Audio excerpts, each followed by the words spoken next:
Have you ever sat down to rest after a long, grinding day and instead of relief you felt a tiny, ashamed voice whispering, "You should be working. You should be doing more. You don't deserve to stop." That small, heavy hush. That is the hidden weight behind rest. Picture this. It's Sunday afternoon. You finally collapse onto the couch. The sunlight is warm. Your legs give out, and for a beat you imagine letting go. Instead, your hand reaches for your phone. You check email, then Slack, then an impossible to-do list, and the calm is gone. Instead of peace, you feel guilty. You tell yourself you'll rest later, and later never comes. As Brené Brown once said, it takes courage to say yes to rest and play in a culture where exhaustion is seen as a status symbol. That courage is small and radical.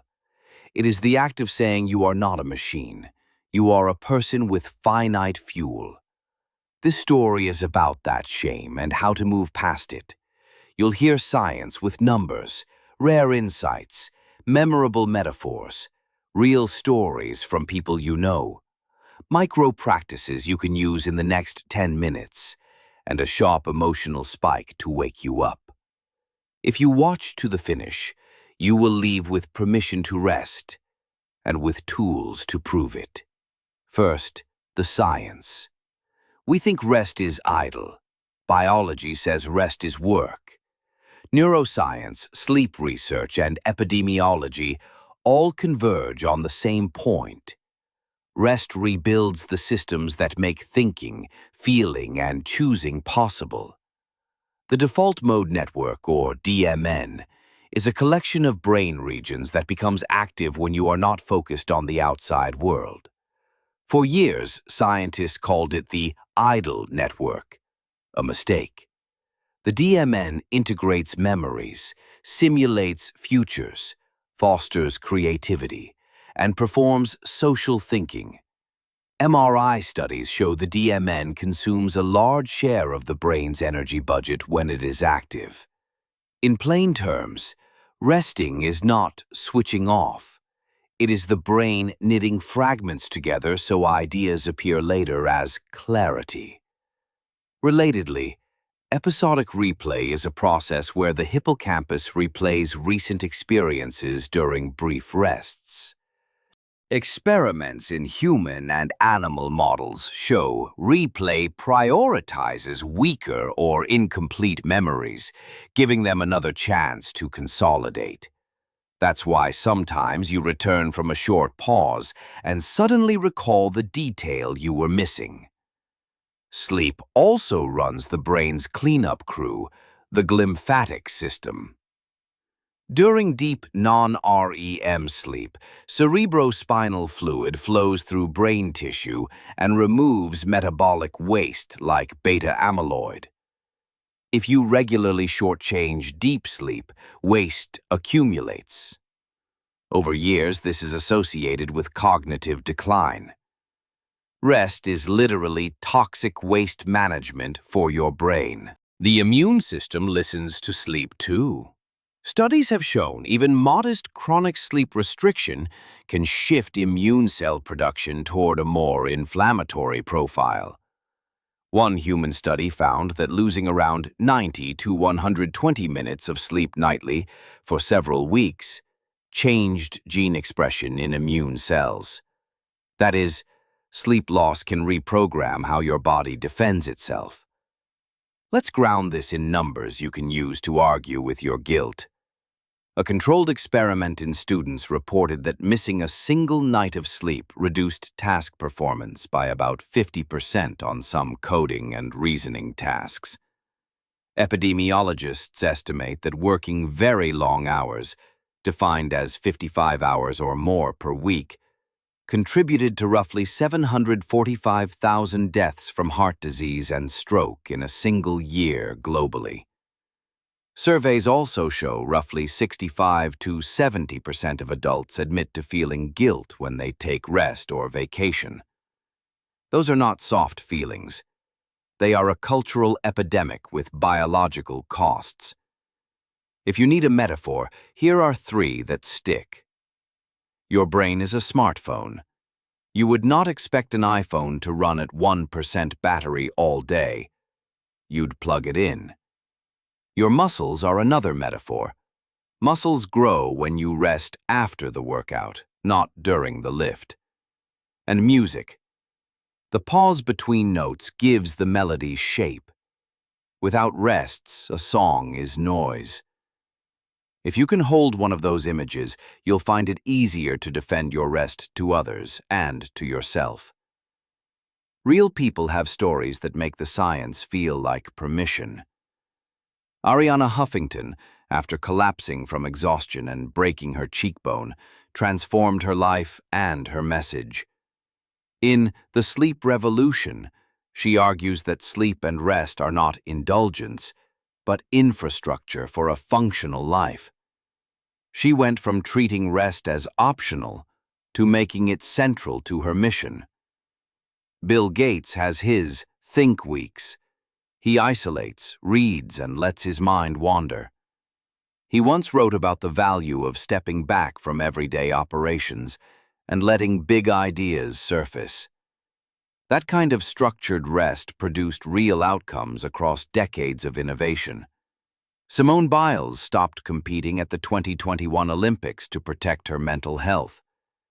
She described feeling guilty initially, but she reframed rest as preservation. Stepping back was not quitting. It was choosing where to invest her life force. Her choice refocused public discussion about elite performance and mental health. Sheryl Sandberg spoke openly about grief and the need to rest after personal tragedy. Rest allowed her to continue leading and parenting. These examples are not about fame. They are about reframing rest as an essential, not optional part of high performance. Here's a study many people miss.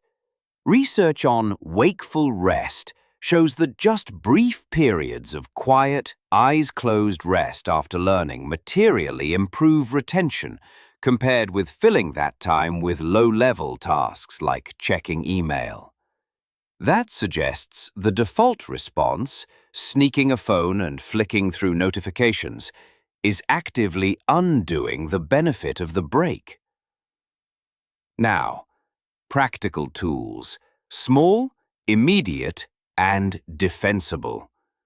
These micro-practices are designed so you can show the results fast and use them to persuade skeptical teammates or managers.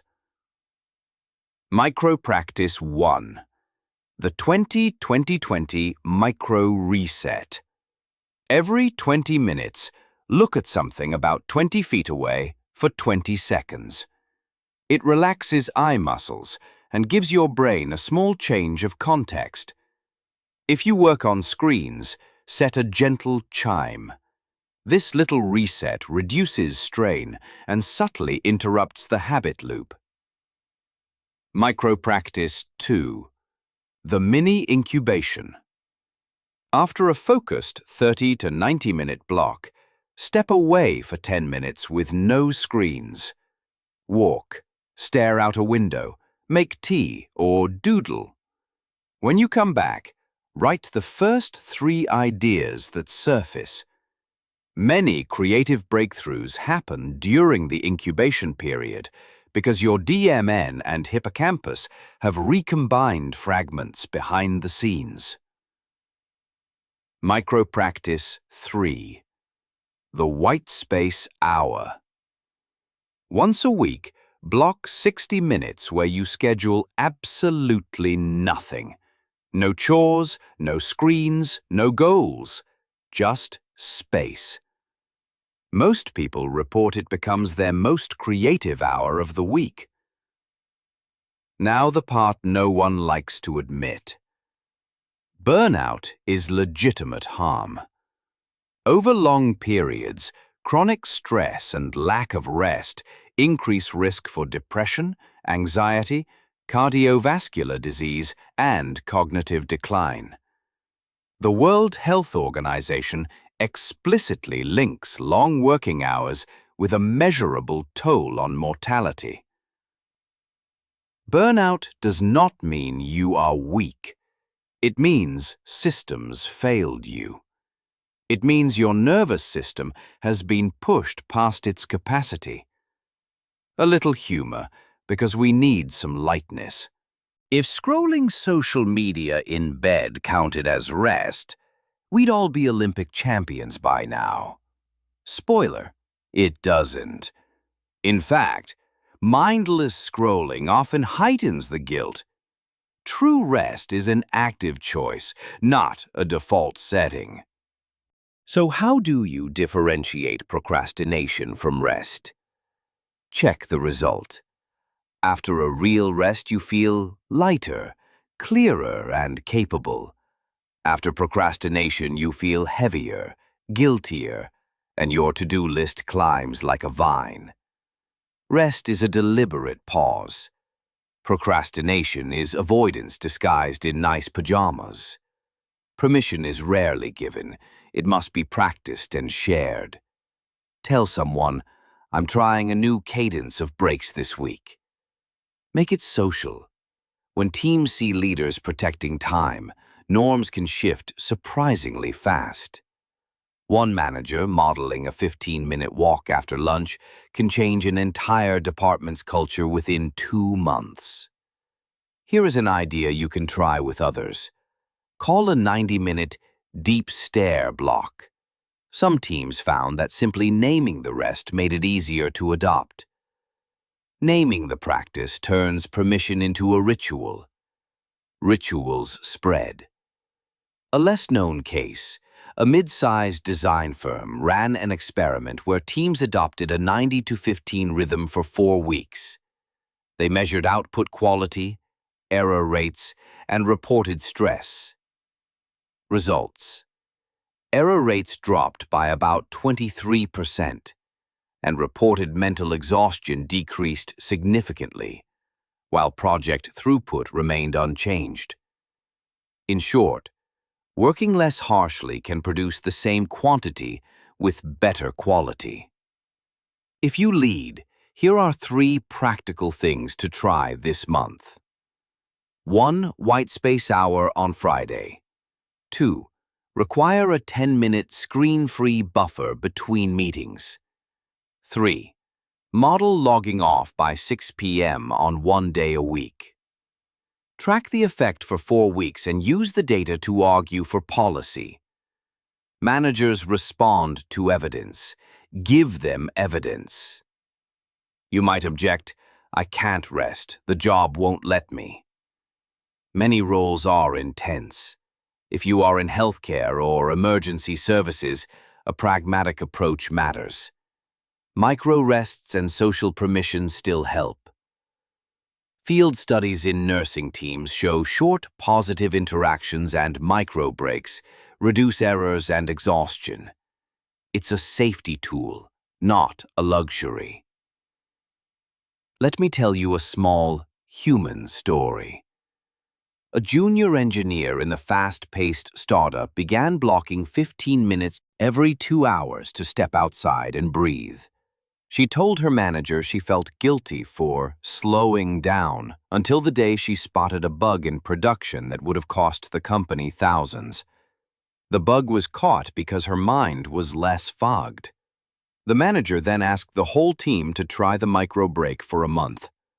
That month, the engineering team reported fewer late-night incidents. One person starting a practice shifted the system.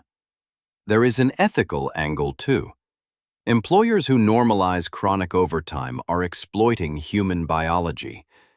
If you are in a position to influence policy, do it. If you are an employee, document hours and effects. Collective action unlocks change. So here's what I want you to do right now, minute by minute. Stop, take a breath, and type 1 word into the comments that describes how you feel when you allow yourself to rest. 1 word. Vulnerable but quick. Then, protect 1 micro permission this hour, an actual pause. If you're brave, share it with a friend and invite them to do the same. Remember this: rest is not a reward you must earn. Rest is the infrastructure that allows you to produce decent work, to feel, to be present, to love, to last. Real power is not in running yourself into the ground. Real power is knowing when to stop so you can return. Here's something less common but powerful. A 2008 Tune experiment using intracranial EEG recordings found that during rest and quiet wakefulness, high-frequency ripples, brief bursts of neural activity, occur in the hippocampus and coordinate with the neocortex. Those ripples are like tiny file transfers. They move raw, fragile memories from short-term storage to long-term archives. This neural choreography is easy to disrupt with a phone, a task switch, or emotional arousal. In other words, the quiet that follows learning is an essential window your brain uses to save its work. The practical implication is clear. If you learn something new, guard 10 minutes of undisturbed rest. It matters more than another hour of low-value practice. Another insight from systems biology: sleep shapes epigenetic markers in immune cells and even in neuronal tissues. What that means practically is that repeated sleep restriction can change the way genes are expressed without altering the DNA itself. Those changes bias systems toward inflammation and slower repair. They don't flip a switch overnight. They accumulate. From a self-care perspective, rest is a slow investment with compounding returns. 1 week of consistent sleep has measurable benefits. 3 months shapes phenotype in ways that favor resilience. There is also an intersection between rest and economic decisions. Behavioral economists find that depleted agents make worse choices. They discount the future more steeply. They prefer immediate, small rewards over larger delayed ones, and they display reduced creativity. If your organization values long-term strategy, then promoting rest is not charity. It is rational resource management. Want a framework anyone can try? Use the REST audit. It's a one-page checklist. R for recovery blocks, how many and how long. E for energy indicators, self-reported vigor. S for slack/noise, how many. Internal pings were sent off hours. T for tolerance, error rates, rework. Run the audit for 4 weeks and look at the trend line. Numbers beat narratives. Here's a practical sentence you can use when someone at work questions your break. I'll step away for 12 minutes to recharge. I'll be back with sharper focus and a concrete deliverable. If it helps, I'll share my notes when I return. That sentence flips suspicion into a contract. You promise output and set a boundary. Now, a brief research nugget with high viral potential. Incubation, stepping away and letting ideas simmer, is not laziness. A meta-analysis reviewing over 100 studies on creative problem-solving found that incubation periods significantly improve insight outcomes, particularly for problems requiring a restructuring of the problem space. The practical take: when you're stuck on a hard problem, the most productive move is sometimes to stop. Let's add another human vignette. A small marketing team experimented with mandatory micro breaks for 2 weeks. They reported improved morale, fewer after-hours messages, and higher quality on client deliverables. One junior copywriter described it like this: the minute I stopped trying to claw for every ounce of productivity, I started producing better work. It felt like trading frantic energy for deliberate energy. If you care about mental health, here are 2 small rituals you can share with others. 1. The 10-minute guard, a micro-ritual where you protect 10 minutes after learning or before editing a piece. And 2. The permission post, a short, repeatable message you share, inviting others to rest together. For example, tonight at 9 p.m., close your laptop for 10 minutes with me. Both tactics help reshape community norms. To wrap things up and make it easier for you to apply, here's a short Q&A. Question: will taking breaks make me less productive? Answer. Short answer, no. The right breaks increase accuracy, creativity, and long-term output.